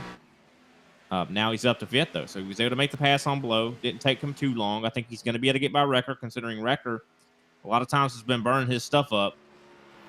So looks like we have a replay queued up here, possibly from Zendel Collins. Ooh. He's running in the back, and that could have been the caution that changed everything. Yeah, that's unfortunate for him. He has been having a terrible night. I gotta say. Here comes Ratliff though. He gets to the inside of the 11. This is for 4th place. Oh, Ratliff gets a little bit loose out of 2. He's alongside and looks to fully send it. Wrecker still holds onto his top line though, and there's the difficulty. Yeah. Trying to force the push-up. Remember, this is the corner where Wrecker struggled more so off turn 2. Watch the throttle input. Yeah, and the top line is at this racetrack is awesome in 3 and 4. Like, truly is a great line. Not so much in 1 and 2. Like, you use the top line in 1 and 2, you're liable to hit the wall. In 3 and 4, you're able to get such a good run on this front stretch. And you can see that the 11 was able to utilize that. But he's using the top line in 1 and 2 as well. See, I like about this track to use the alternate, to where you just use the top line in 3 and 4, and bottom in 1 and 2. Simple as that.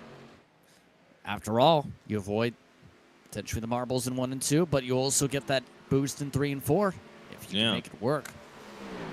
Greg Ratliff has finally got by Adam Wrecker. Wrecker tries to go back to the inside, but I don't think he's going to get there. Now, Ratliff has the arduous task of trying to get up there to Mark Schrader, who is 1.2 seconds ahead. Of note, Zendel Collins is now out of the car, and he Also has a black flag as he sped and nearly slammed the pit wall on the pursuit to get out of the car. So he's now in the pit lane for the time being and watching the rest of the race currently from the Warwagon. Still keeping an eye on the 5. He's already passed by Wrecker. The gap now already 0.4 of a second. Collins is officially out as your third DNF. Oh. That's unfortunate to see that for sure. But let's see how this is. Still a lot of racing, still a lot of surprises that could unfold here tonight. As we are within that fuel window, coming up quickly to 50 to go. At the moment, I do believe, are 54 to go.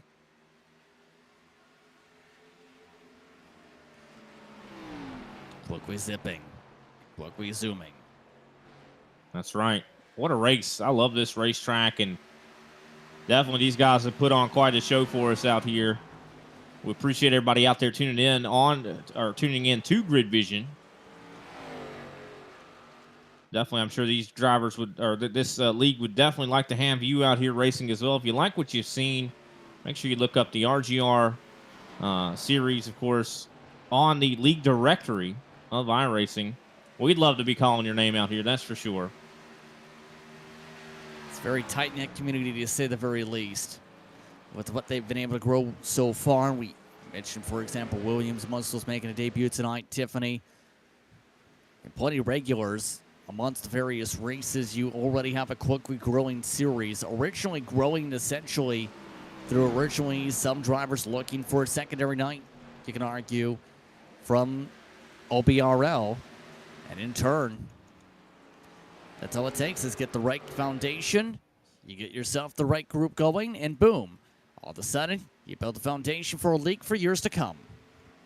Yeah, and these guys are definitely all very respectful as well. Like, I mean, they definitely drive each other with respect. You don't see a whole lot of, monkey business, if you will. Any kind of, just a lot of times you see in some other leagues, a lot of drivers are just really cutthroat and willing to do anything they can to win. This is not that league. I mean, these guys they're all very, blue-collar working men that want to come in here and just race and have a good time and hang out with their buddies. And this is definitely a good series for that. And I also love the aspect about this league is that we always, especially for the, calling this race, is that we have, a statistic or an analyst's dream, I'd say, in a lot of ways, just considering we're always doing some number crunching and really trying to figure out and predict what's the best strategy going to be. I love that about this series, as Buckshot Ripka has really started to close in on Thomas Wolfe here, now within 0.3, or actually I'd say within 0.4.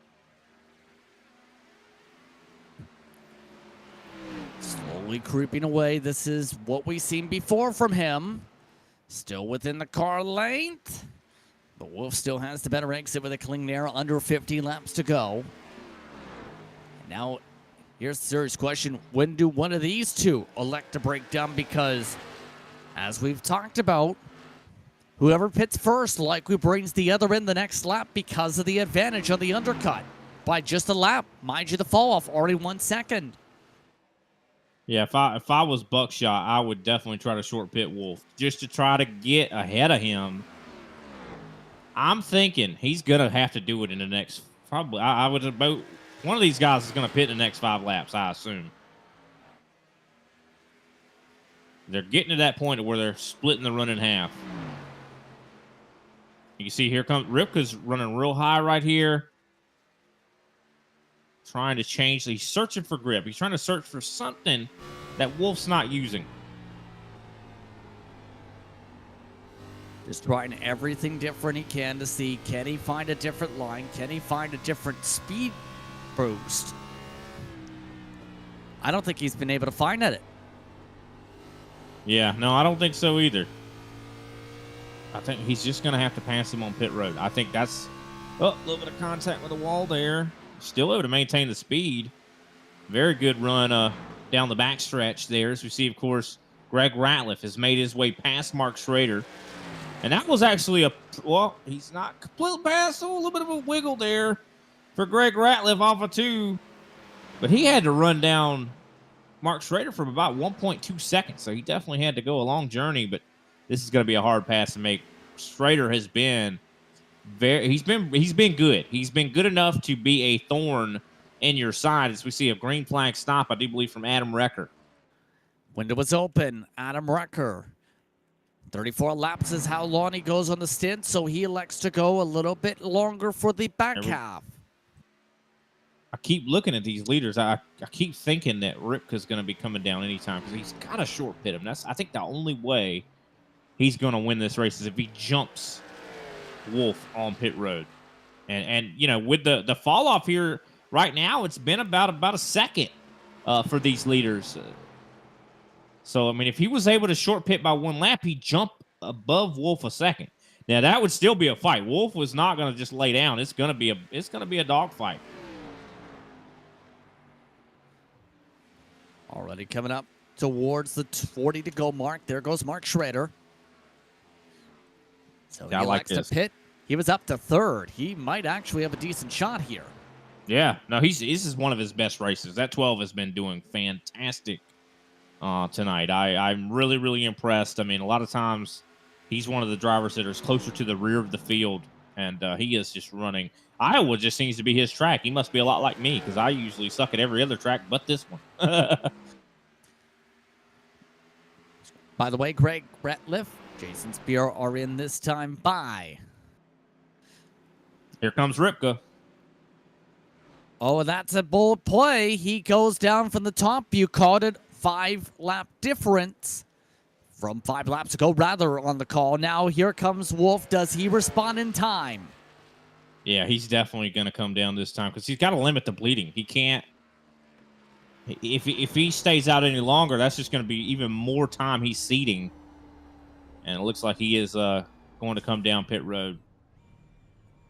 Nicely done. A lot of good speed there. It was actually very well done on the entry. Yeah, we'll see what that comparison looks like with Ripka here. As Ripka, of course, has the first pit stall. So he'll be able to just gun it. Oh, hold on. Mark Schrader. He spun it. No caution. He's out of the race. Oh, no. Such a good night that he had potential. Oh, my goodness. Look at that. Greg Ratliff got incredibly lucky right there. He could have been right in that. And Schrader's night is done. Mandatory damage. His best run of the year. Wolf is coming out of the jacks meanwhile. The Toad Man stays forward out, but where does Wolf cycle? Oh my goodness. Wolf had the best pit entry of his season. He gains time by a massive margin. Wow. Yeah, look at this. Thomas Wolf, 41.4 seconds from one end of pit road to the other. Buckshot Ripka, 42.1. And that's not even counting, you even mentioned it, that Wolf had gained some on entry. That's not counted in that pit lane performance. What's the saying? You can gain 3 seconds on pit entry. Guess what? He gained nearly 2.5 seconds. Wow. Oh, we have an arrow from the grass. It's Daniel Blow. He spun a half spin. No caution. Taking a look back at this here, cold tires has been one of the most difficult things to deal with tonight, as this could have easily been a caution here. But luckily, it was not. So we're going to get to see this thing conclude with, I think, 35 laps to go. Thomas Wolf with probably the best pit performance we've seen all season. He tries to zip around the inside. He does. Able to get past the Toad Man, who's trying to stretch it, so that gets his lap back already. There goes that concern. Gilly and Ratliff are the only ones yet to pit to close out the run, outside of maybe Kevin Bruner, who is 2 laps down. Of note, Greg Ratliff has caught up to Ripka. There's a stop, this time from the Toad Man. And now, it's a 3-car battle possibly for the lead if things compress enough here. Ripka's trying to rip some laps down. Greg Ratliff, he's trying to rip a chance up to the 52. Yeah, it's going to be tough. I mean, I don't know. I think Buckshot's on a little bit newer tires than Greg Ratliff. We'll see. We'll definitely see. As there goes Thomas Wolf. He now cycles back to the lead of this race. It's Tony Ratliff, I do believe, just came. No, I think he actually got past legitimately. Has not come to pit road yet. Here he comes now. Tony Ratliff to pit road. Of course, that gives Buckshot Ripka second place again. And Greg Ratliff back up into the top 3. What a significant recovery for this 5 machine. He's got to be still probably a little bit disappointed because I think he had a car that could win here tonight. But hey, third place, not bad. Going to be a good point stay for him if he sticks with it. 32 to go this time by. Tony Ratliff, by the way, in this time by in the 6 machine. So that just about closes out the window for everybody who's left on the lead lap here. Kevin Berner, the only driver yet to pit. And the reason being for the 68, if he gets a caution, a timely one at that, he could take the lucky dog and be on the lead lap and have a shot to gain some spots. So that's the reason there. Now, when it comes to how this is playing out, Wolf has slightly fresher tires now, and that has put him 1.3 seconds up. Greg Ratliff's got the oldest of the 3 up front by 2 laps difference to Thomas Wolf. 1 lap to Ripka. And that's going to make things even more difficult. Even the 1 lap difference could be enough to make it also difficult to even chip this gap down.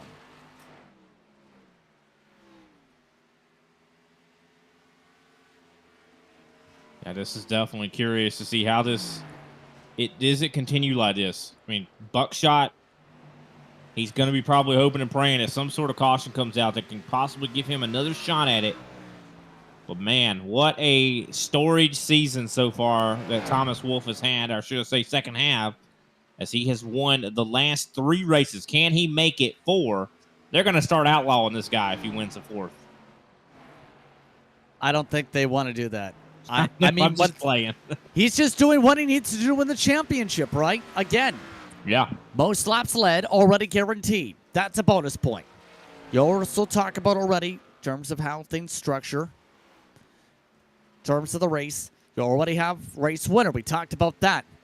They add the extra 5 points for the race winner on top of the initial point scaling. Pole position, you still give that, though, to Ripka. So that's the one difference compared to most weeks. It's still, if this holds, a +6 gain at least from Thomas Wolf on Ripka. Yeah, no, it's been a really good race for him, and he's going to definitely be stoked to get those points, I'd say. Also see some battling going on a little bit further back. Adam Recker has caught up to Jason Spear. Spear's been having another really quiet but good day. I mean, up to 4th right now. Can he maintain? We'll have to wait and see. Last time by, he was actually a little bit faster than Adam Recker. I think Spear's been having a little bit of an inconsistency problem here at Iowa.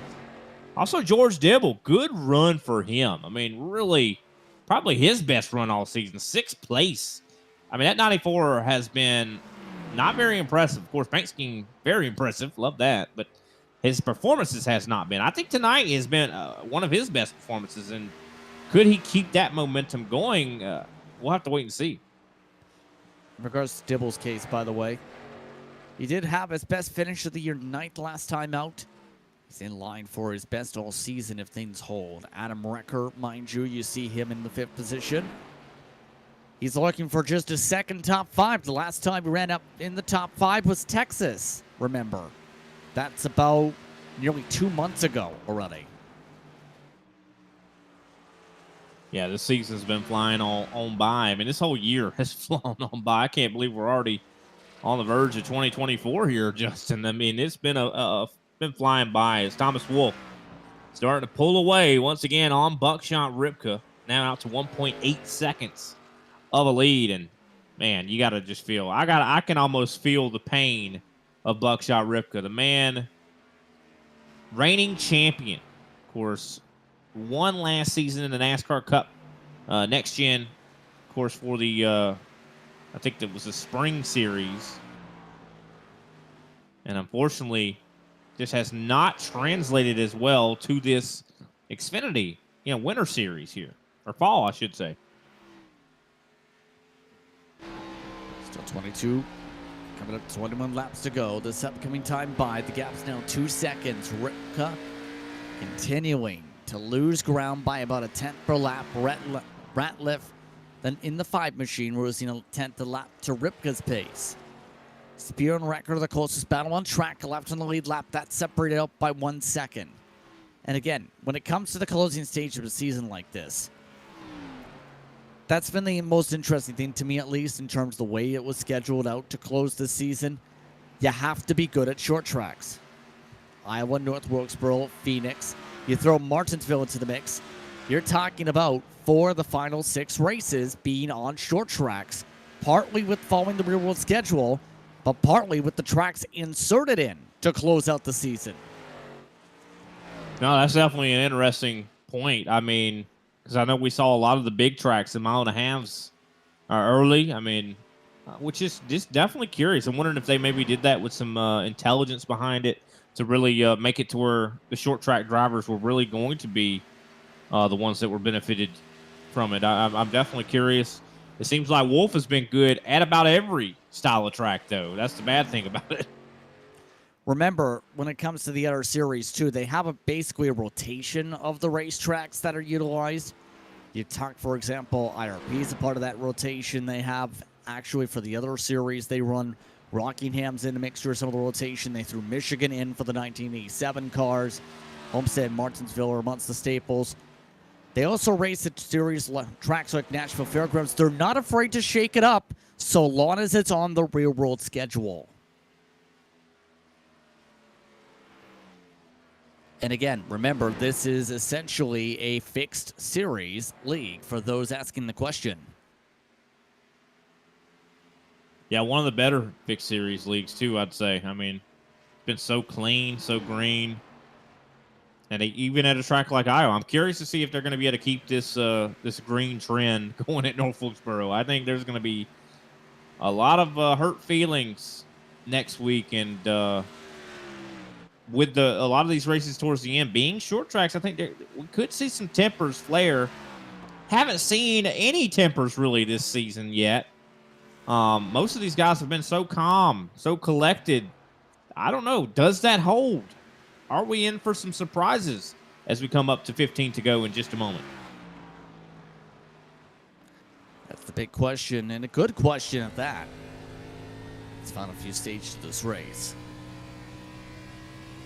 Right now, looking like things trending towards green. And again, as we get into these closing stages here, plug once again. This series with RGR, we've been covering the top division all throughout the campaign.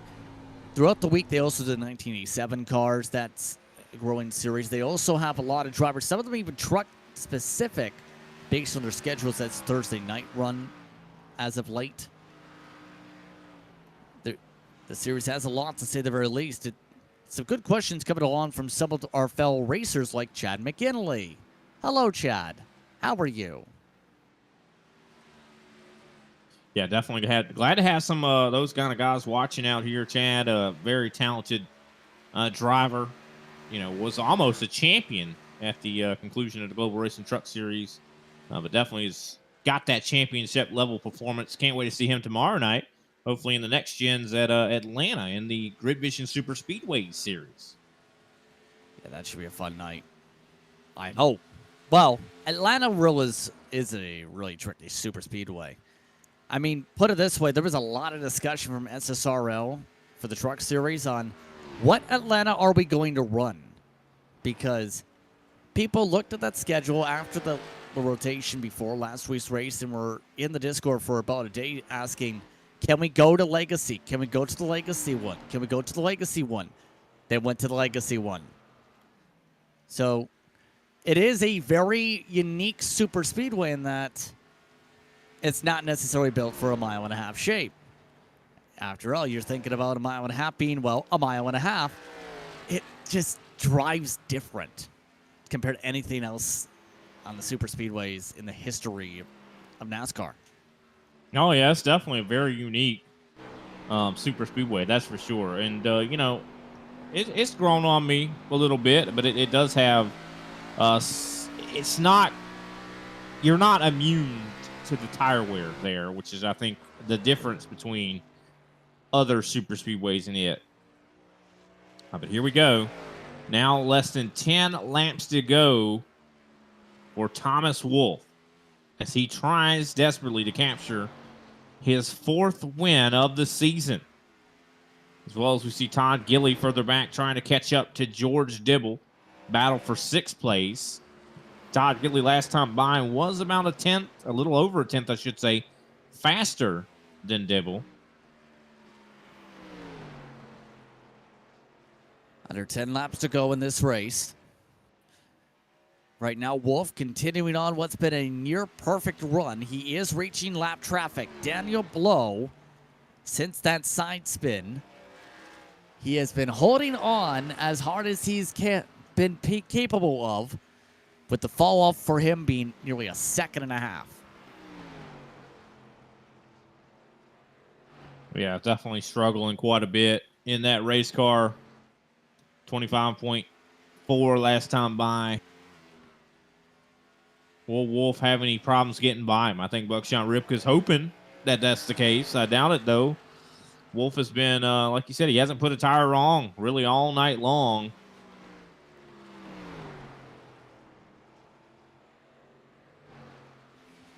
As the Toad Man, Todd Gilly, still closing in on George Dibble. Will this battle come to fruition? Will Todd Gilly make this pass stick?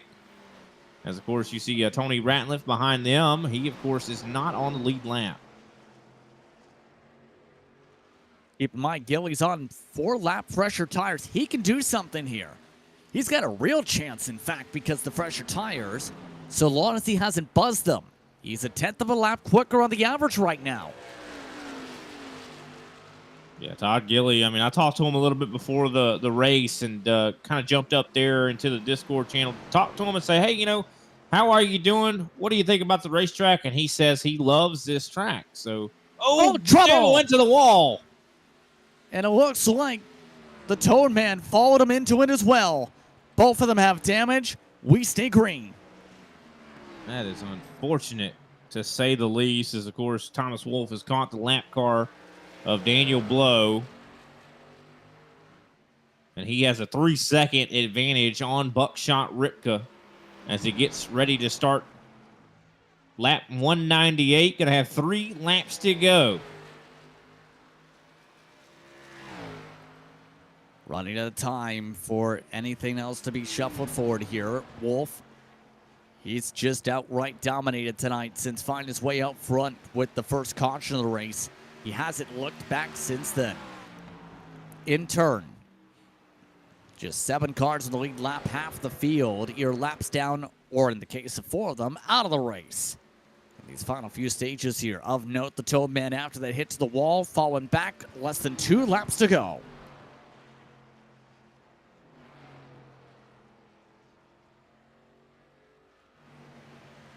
Time running out for anybody to do something here. Greg Ratliff, again, give him credit. A great recovery to get himself up to this spot as we take the white flag this time by. 1 lap to go from Iowa.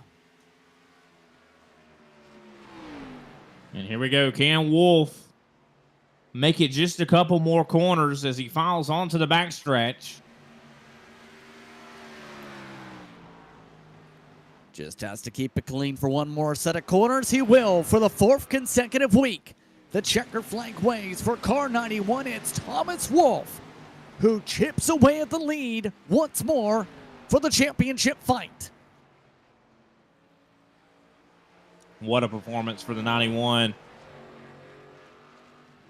I'll tell you, he is just, I'm telling you, he's going to start to get some checks from Barbie for all his performances he's been putting on here in the Grid Vision broadcasts.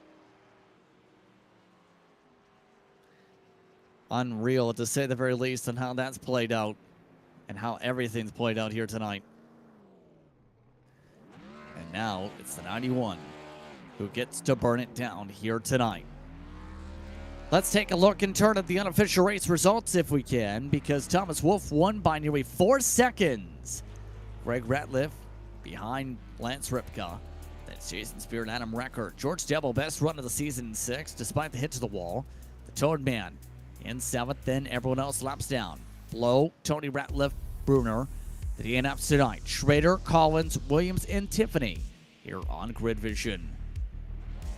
And as we continue on with our coverage, let's take a quick break before we head to post-race. You're watching Grid Vision for coverage of RGR in the chase for the Kaiwu Glass Cup.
Welcome back to Grid Fishing for tonight's coverage of RGR. Once more, Justin Prince, Brian Britt, Austin, John Bishar producing.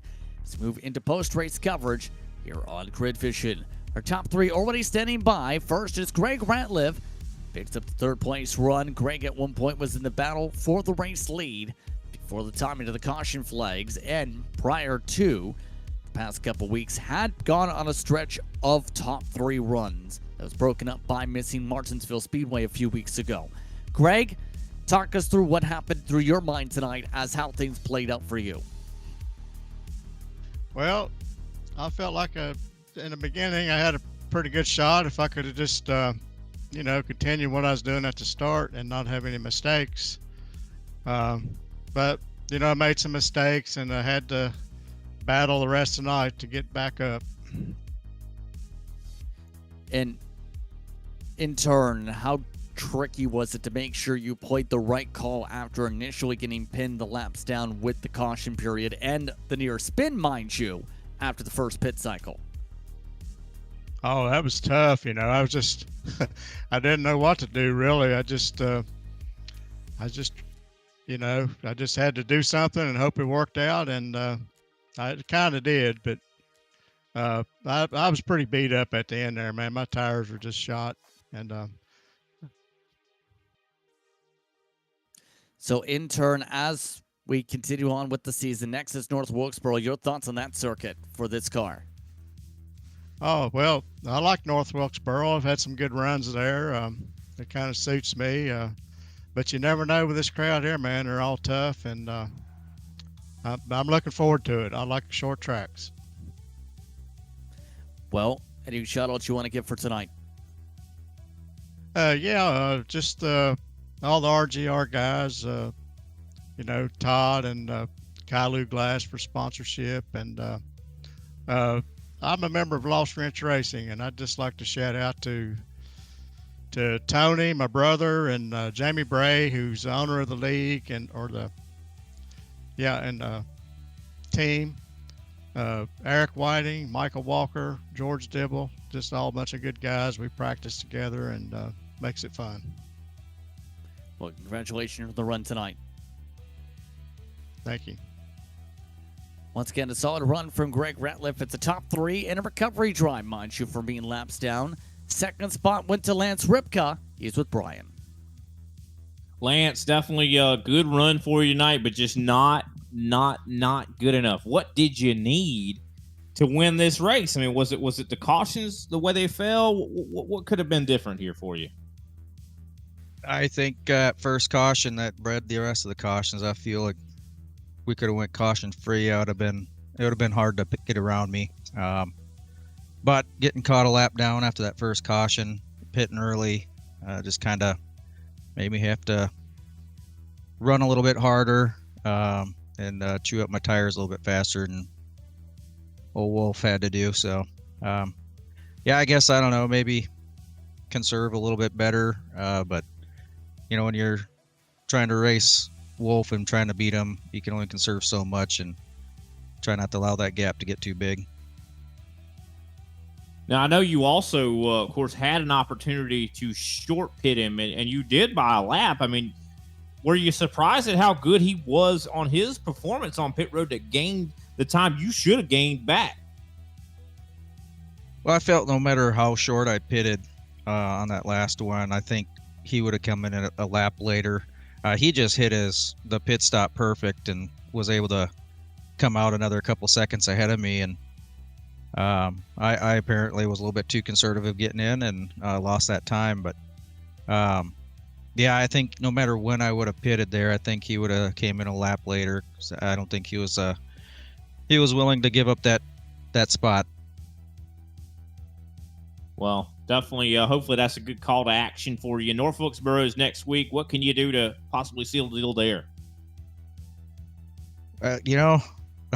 Beat Thomas. Try to figure something out, man. He's on a roll. And whatever he's doing, I just got to try to figure that out so I can be there at the end to run with him. Well, we definitely wish you the best of luck. Who can we shout out, Tom or Lance? Sorry about that. I want to give all the men and women that serve our country a good big shout out. Ran a paint scheme for them tonight. Guys at Spartan Racing, my teammate Daniel Blau. You guys call him Blow all the time. It's pretty entertaining. Oh, wow. So we messed that up. Okay. Hey, now we learned something. Okay. I figured I'd put that in there. Ripka Designs, Todd, and all those guys in the background that make this go around, and you guys for putting on the broadcast thing. All right. Well, thanks for your time, Lance. You have yourself a great night, brother. Yeah, you too. We'll see you next week. Lance Ripka coming away second tonight. I mean, when you think about the way how you pronounce the word blow, it technically is spelled phonetically for the 17, but that explains that part. Now, Thomas, you win again. It's your 4th straight. How are you feeling? Oh, I feel great. Yeah. Honestly, I wasn't super confident about this one, especially after qualifying. There was a lot of fast guys, and passing did not seem like the easiest thing. So I was a little bit worried. And also towards the later half of the race, like when we were getting this restarts, I thought there was definitely faster guys on short runs, but somehow, some way, I was able to keep it out in front. But in turn, when that caution came out, kind of what was that reaction? Because initially you were struggling to close up the gap. Then it seemed to flip the opposite way when the clean air just fell back to your way because of the cautions.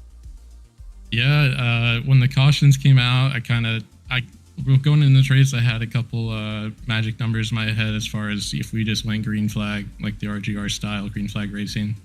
So when the caution started coming out, it kind of went out the window, and we had that one before that last 133, I think, was my magic number to get home, and we had one before that. So I knew I was gonna have to do a money stop there at the end, which I can always mess up. So yeah, I was a little nervous.